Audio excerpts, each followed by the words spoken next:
Hello. Um, Today I wanted to talk about a movie that is 10 years old this year. And that film is, of course, Foxcatcher.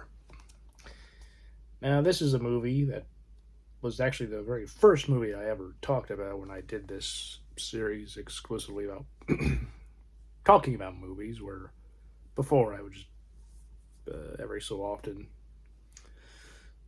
speak about stuff about movies and movie related things, but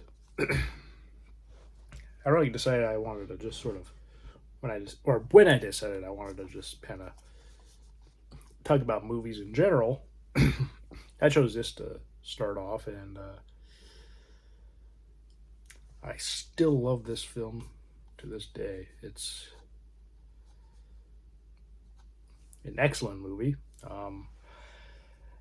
and I already talked about the gist of it and how John Dupont um, getting uh, yeah uh, Mark and Dave Schultz to his property and starting a wrestling program and giving the American wrestlers an actual chance at potentially uh, being able to train, you know, year round like the Russians did. And so,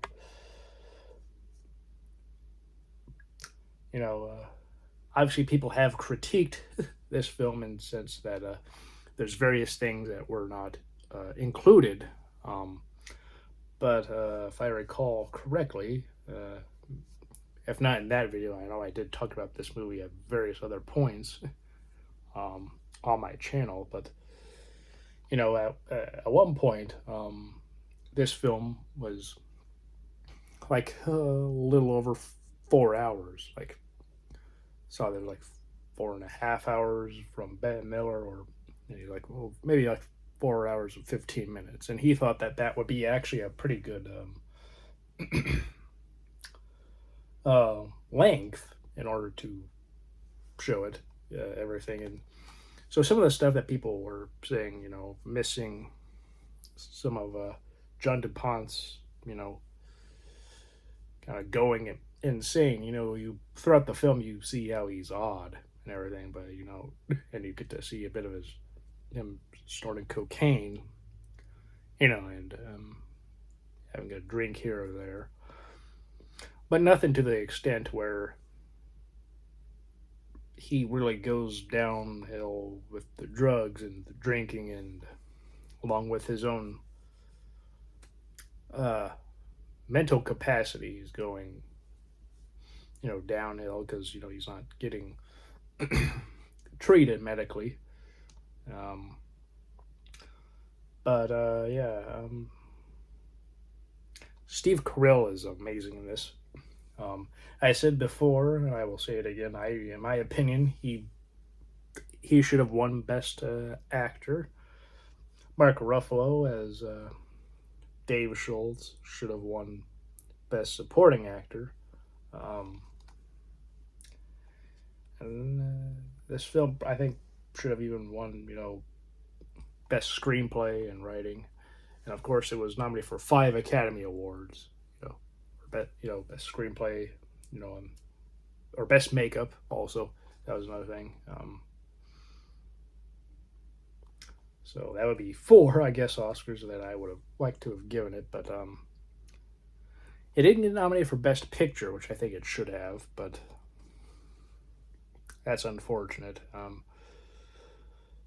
Yeah, of those, I think actually, in my opinion, it would have been awesome if it won all 5 of the Academy Awards, but it did not. It's one of these. This is a film that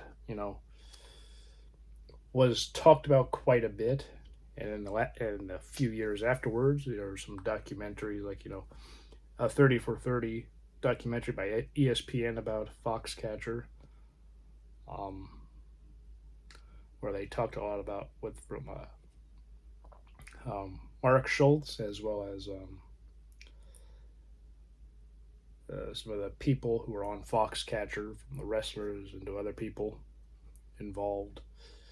And then with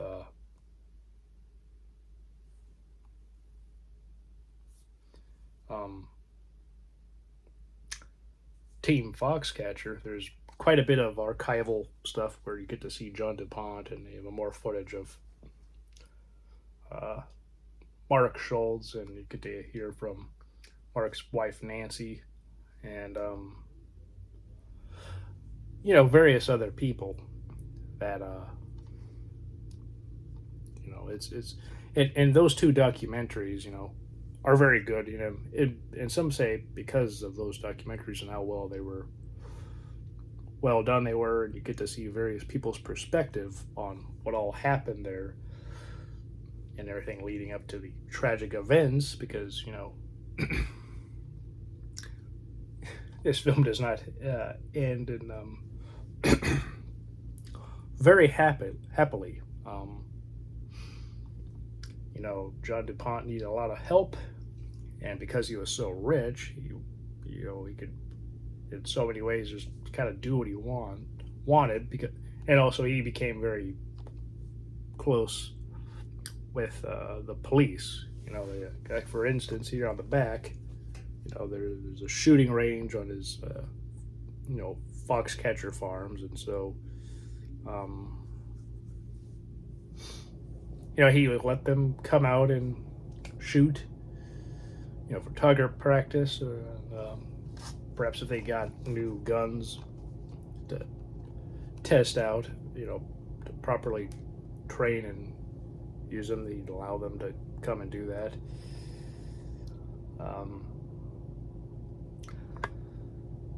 Very interesting story. But a lot of the things that the documentaries do cover, considering the original length of the film before it was cut down to the current 2 hours and 14 minutes, I think in some sense, what many people did speak about in those documentaries, it's very possible that we would have gotten more of a look at John DuPont's decline mentally from his own mental illness, as well as compounding with the drugs and alcohol usage that he would do. So, we get hints of it in the film that we have here, but yeah, I remember reading that Bennett Miller, who directed this film, he also directed Capote and Moneyball. Both are great films also. But I remember he was like, he's not sure if that would ever see the light of day. I actually hope it will at one point. That'd be really cool. Here it has the deleted scenes and the story of Foxcatcher, which is like a featurette about the making of it. If one day if like a company like Criterion or Kino Lorber or Arrow or any of those other, or any Shout Factory, gets a hold of the possible rights to have a new version of this film, perhaps even in 4K Blu-ray, it'd be cool to possibly have all the other footage that at one point was going to be in the film, and whether that's all put back into the film and have this big epic 4-hour film that'd be cool for me. But I know not many people would like to see that, but I really love this film, and I would love to see just more footage, whether or not they actually made a extended cut for a release like through Criterion or Arrow, or not, or just have all the other scenes and like deleted scenes, extended scenes, what have you. I think that'd be really cool personally, but that's my opinion. And this is a very slow-paced film, and so I could definitely see how maybe uh, this being, over 2 hours in and of itself, you get this sense of tension that is within the film, and that it keeps building up and up and up, and then obviously at the end there's a big climax, and it everything just reaches its boiling point, and then yeah, uh, be really cool if they were able to uh, have a new release of this film with all the footage not included on the current Blu-ray, but yeah, I guess we could always hope and that something like that will happen. And considering that Criterion has a deal with Netflix uh, in terms of releasing some of their films on home video every so often, perhaps that documentary Team Foxcatcher could then be released with it, at least when it comes to you know uh, with at least with Criterion, whether any other company, if they were able to release this film, I don't know if Netflix would allow, you know, the rights to allow such a documentary to be on a Blu-ray and 4K Blu-ray disc that wasn't Criterion, because I don't know if the kind of deal they have with each other, the companies, what that all entails. But at least Criterion, I know for a fact, has been able to release some of Netflix's films. Right here, for instance, is The Irishman, Scorsese's film, and because of that, they were able to have a physical copy released on Blu-ray and DVD. But yeah, if Foxcatcher has another uh,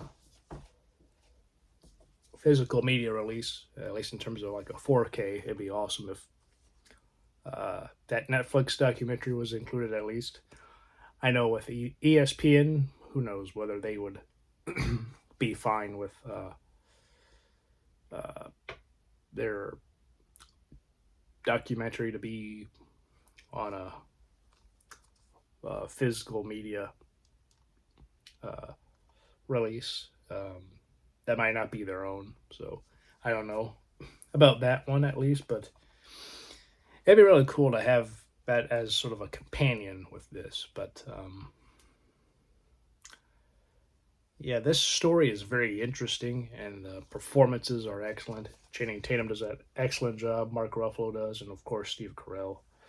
And Vanessa Redgrave plays John DuPont's mother. Um, Anthony Michael Hall is in this also. The real Mark Schultz is in it for a moment, so you know uh, that's cool. And he was a producer, I think, like an associate producer or so. So that's really that's really awesome. Um, but yeah, that's really all I have to say. I really enjoy this film. It's one that every so often um, I just like to rewatch. It is a slow burn, you know. It is not a very fast paced film, but these people, these characters, obviously the liberties were taken. I mean, of course, at the end of the day, this is a 2 hour film, and obviously the Schultz brothers were never on the Foxcatcher Farm at the same time, but uh, as I believe I said before, I'm pretty sure part of the reason for that was so that you know they could at least uh,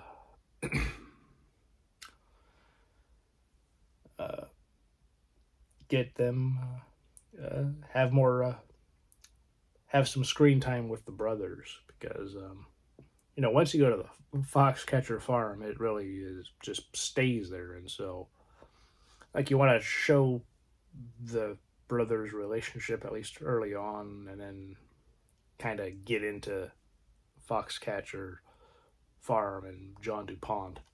So I absolutely understand liberties like that being taken. But then, we don't know what all else was cut. Um, so, yeah.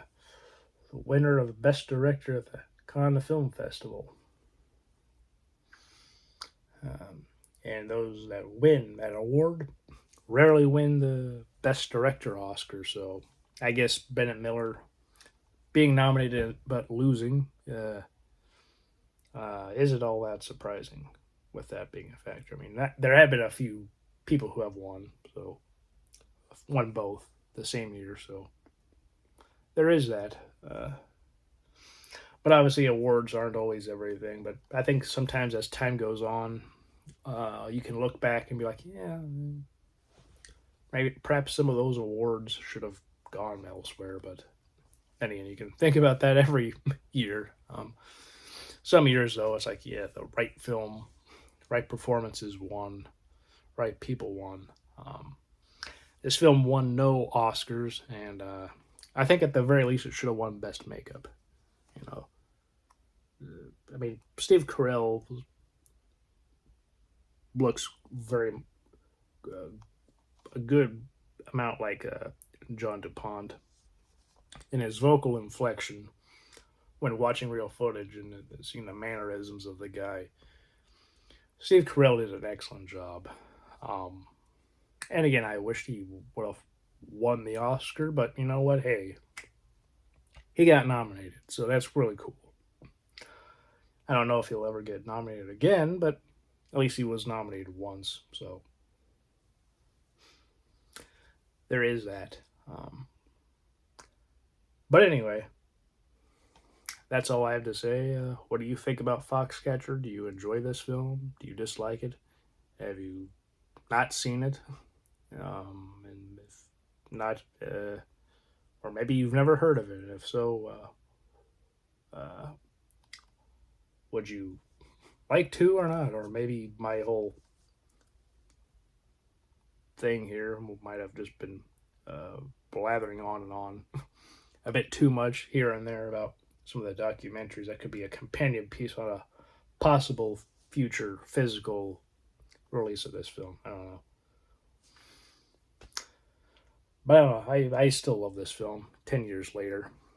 It's an excellent film, and it's one that I'm always happy to watch. I mean, I don't watch it a lot, but ever so often I get the urge to just rewatch it, and I do. And it's great, in my opinion. So, yeah, that's all I have to say. Hope your Thanksgiving weekend is going well. Hope you had a great Thanksgiving yesterday, and I hope you'll have a great rest of your weekend. Please take care. Have a great day. Have a great rest of your weekend. If you're here celebrating Thanksgiving, and if you're not celebrating Thanksgiving, I hope you'll just have a great weekend just in general. And I hope next week will be great for you all. It will be December, so yeah. Please take care. Bye.